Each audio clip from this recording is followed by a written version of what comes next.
విజయవాడలో చాలా పెట్రోల్ బంకులు తిరిగాయి. 5 పెట్రోల్ బంకులు, ఇది 5వది వెళ్ళేది. ఇప్పుడు ఎక్కడా కూడా పెట్రోల్ లేదు. అన్ని చోట్ల కూడా తాళ్ళు అడ్డంగా కట్టేసి లోపల రాకుండా ఆపేశారు. ఇండియాలో ఇలాంటి పరిస్థితి వచ్చిందని మనం ఊహించలేము.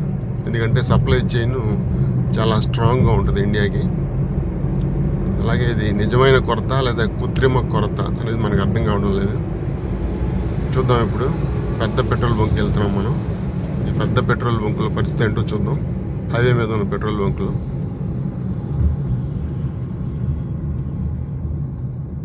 ఇక్కడ కూడా అడ్డంగా పెట్టేశారు, లోపలికి వెళ్ళడానికి లేదు.